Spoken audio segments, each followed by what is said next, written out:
कल मैंने जब ये मेरे पास कॉल आई, मैं इंतजार कर रहा था कि कब मुझे आईटीआई थाने से कॉल आए। मैंने कोई मर्डर नहीं किया है, मैंने कोई बलात्कार नहीं किया है, मैंने कोई चोरी नहीं की है। सत्य को किसी चीज का डर नहीं होता और इसीलिए आज मैं निर्भीकता के साथ यहाँ पे आया हूँ कि मैं एसडीएम कार्यालय में आकर के आत्मदाह कर लूंगा या उसके बारे में सोचूंगा। कि जो भी व्यक्ति रवि पपने के खिलाफ के साथ खड़ा होगा, उस व्यक्ति को इस प्रकार से ये किया जाएगा, वो किया जाएगा। हम तो कह रहे हैं कि रामलीला बहुत निष्पक्ष तरीके से पारदर्शिता के साथ होनी चाहिए। नमस्कार, मैं आपका अपना हिमांशु ठाकुर। साथियों, काशीपुर में कांग्रेस के नेता रवि पपने के खिलाफ बीती रात आईटीआई थाने दर्जनों लोग पहुंचे और उनके खिलाफ विभिन्न बातों को लेकर के, विभिन्न शिकायतों को लेकर के एक शिकायती पत्र यहां पर दाखिल कराया और रवि पपने की गिरफ्तारी और उस पर सख्त कार्रवाई उठाई।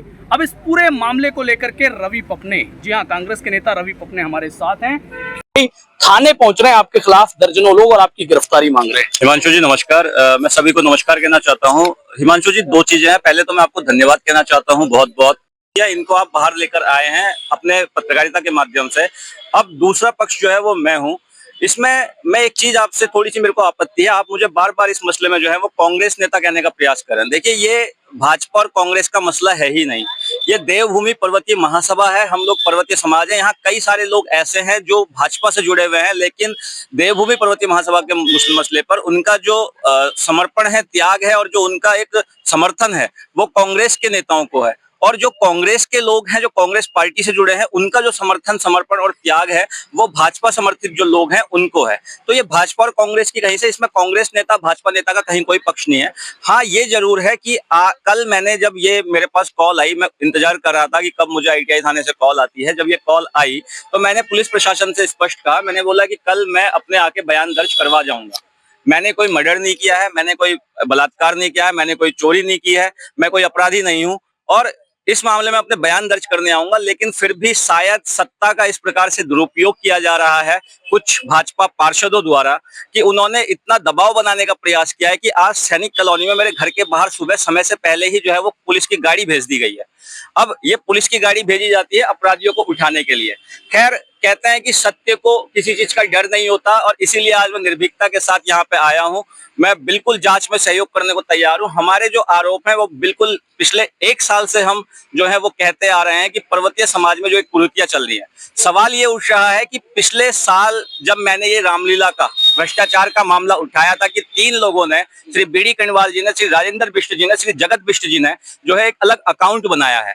अब जब वो अलग अकाउंट बनाया है, उसमें धनराशि ली गई है, तो ये आरोप मैं पिछले साल से लगा रहा हूं। अब सवाल ये उठता है कि जब मैं पिछले साल से उठा रहा हूं तो इस साल इनको ये तहरीर देने की जरूरत क्यों आई? ये 1 साल से तहरीर क्यों नहीं दे रहे थे? आपको लेकिन सवाल कल इस तरीके के भी उठ रहे थे कि भाई रवि पपने को ये धमकी देने की जरूरत क्यों पड़ी कि मैं एसडीएम कार्यालय में आकर के आत्मदाह कर लूंगा या उसके बारे में सोचूंगा और पर्वतीय रामलीला नहीं होने दूंगा, इस तरीके की भी बातें चली। देखिए हिमांशु जी, आज आप पर्वतीय समाज के व्यक्ति नहीं है, तो शायद आप पर्वतीय समाज के ग्रुपों के अंदर क्या वार्तालाप चल रहे हैं इनको शायद सही से पढ़ नहीं पा रहे हो। पर्वतीय समाज के जो ग्रुप हैं उनमें आज सुबह से लगातार बहसबाजी, लगातार चर्चाएं चल रही हैं और यहाँ तक कह दिया गया है कि जो भी व्यक्ति रवि पपने के खिलाफ के साथ खड़ा होगा, उस व्यक्ति को इस प्रकार से ये किया जाएगा, वो किया जाएगा। मैं आपसे सीधे कह रहा हूँ, आप पत्रकार हैं, आप जाइए प्रदीप जोशी जी के पास, जो देवभूमि पर्वतीय महासभा के कार्यकारी अध्यक्ष हैं। आप जाइए देवभूमि पर्वतीय महासभा के निवर्तमान अध्यक्ष श्री सुरेंद्र सिंह जीना जी के पास, उनसे उनका पॉइंट लीजिए कि क्या चीजें हो रही है, क्या चीजें नहीं हो रही है। 3-4 लोग जो ये मुझे एक समाज विरोधी दिखाने का कोशिश कर रहे हैं।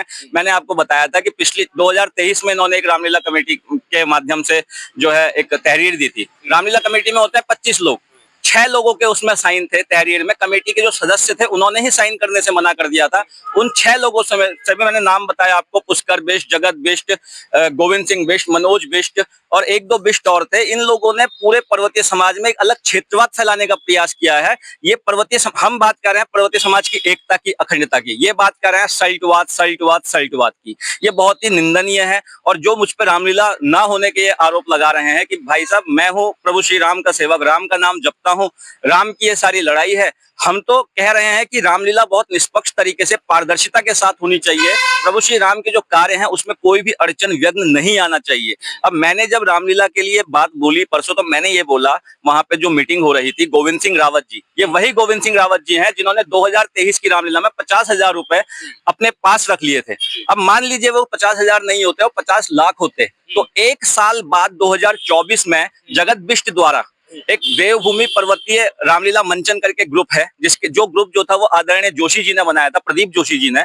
उसके बाद उन्हीं को उस ग्रुप से बाहर कर दिया गया, खुद ही जो ये लोग हैं एडमिन बन गए, और एडमिन बनने के बाद इन्होंने सोचा कि हम लोग जो है वो समाज के माई बाप हैं। इन्होंने उस पर्वतीय रामलीला मंचन जो ग्रुप है उसमें लिखा है साफ तौर पर, मैंने आज सुबह जो है पिछले साल का वीडियो शेयर किया है अपनी प्रोफाइल पे, कल रात मैंने लाइव आके सारे घटना का प्रकरण सुनाया है, और ये बातें सोशल मीडिया पे इसलिए लिखने की जरूरत पड़ रही है, इसके बारे में भी आपको बताऊंगा। लेकिन इन्होंने जो है पर्वतीय रामलीला मंचन ग्रुप में लिखा है, एक पर्ची है, उस पर्ची में जगत बिष्ट का खातेदार का नाम लिखा है, एक अकाउंट नंबर दिया हुआ है, उस अकाउंट नंबर पे भी एक जो अक्षर है उसकी त्रुटि, मतलब एक जो लेटर संख्या है उसको इन्होंने गलत लिखा है, उसमें मोहर मारी पड़ी है और बैंक की उसमें किसी का साइन नहीं है। तो बात यह है कि सत्य के साथ कौन खड़ा है। पांडव जो थे वो अकेले थे, कौरव जो थे वो ज्यादा थे। इसका मतलब ये तो नहीं है कि धर्म जो है वो हार जाएगा, अधर्म जीत जाएगा। ये बहुत इसमें पुलिस प्रशासन, एसडीएम साहब, चुफाल साहब, सबको उन खातों की जांच करवानी चाहिए। परसों एक जो मीटिंग हुई थी, उस मीटिंग से पहले एक मीटिंग हुई थी, उस मीटिंग में यही भाजपा के पार्षद पुष्कर बिष्ट जी थे जिन्होंने सरेआम सभी लोगों के सामने ये बात कही है कि भाई कौन है जीना, कौन है जोशी। आप समझिए कि पर्वतीय समाज को जिन जोशी जी ने सदियों से, दशकों से जो है वो सींचा है, पर्वतीय समाज के लिए अतुलनीय कार्य किए हैं, उन लोगों को इन लोगों द्वारा ये कहा जा रहा है कौन है जीना, कौन है जोशी, लात मारो इनको। तो ऑब्वियस सी बात है कि हमारा जो है खून खोलना लाजमी है, लेकिन उसके बाद भी हमने नैतिकता का दायरा बनाए रखा है। अब बात आती है कि हम सोशल मीडिया पे ये चीज क्यों लेके जा रहे हैं। सोशल मीडिया पे ले जाने की जरूरत इसलिए है क्योंकि परसों जो मीटिंग हुई थी उससे हफ्ते 10 दिन पहले जो मीटिंग हुई थी पूर्वांचल भवन में, उस भवन में श्री बीडी कण्वाल जी जिन्होंने मुझे माइक दिया, तो मेरे हाथ में माइक आते ही मेरे हाथ से माइक छीन लिया गया और 6-7 लड़कों ने इसका विरोध किया। कुछ पर्वतीय रामलीला के कलाकार थे, उन कलाकारों की धक्का मुक्की भी हुई है पुष्कर बिष्ट से, और इन लोगों ने एक ऐसा माहौल बनाने का प्रयास किया है कि बंद कमरों में मीटिंग करते हैं, बंद कमरों में मीटिंग करके असंवैधानिक रूप से जिस देवभूमि पर्वतीय महासभा का अभी कोई हल नहीं निकला है, ये उसकी संपत्तियों का इस्तेमाल कर रहे हैं, उसके पूर्वांचल भवन को इस्तेमाल कर रहे हैं, और पूर्वांचल भवन को इस्तेमाल करके वहां पे ताले खुलवा के मीटिंग करवा रहे हैं और रामलीला कमेटी के नाम पे मीटिंग करवा रहे हैं। वो के पर्वतीय समाज का निर्णय 16 लोग कैसे ले सकते हैं।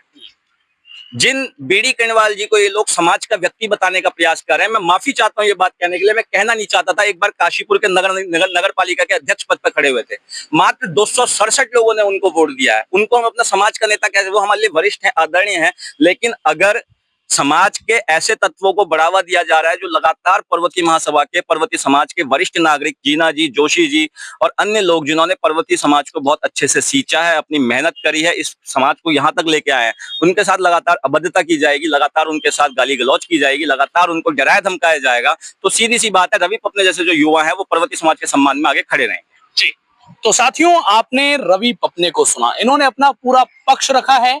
पक्ष इस वजह से भी रखा है क्योंकि बीते रोज इनके खिलाफ आईटीआई थाने और काशीपुर कोतवाली में तहरीर लेकर दर्जनों लोगों ने मौजूदगी और अपनी प्रेजेंस दर्ज कराई। फिलहाल आज ये भी, इनको भी आईटीआई थाने में तलब किया गया है, ये भी अपना पक्ष शासन और प्रशासन के सामने रखेंगे। उससे पहले इन्होंने मीडिया के सामने हमारे चैनल के माध्यम से अपना पक्ष रखा है। धन्यवाद।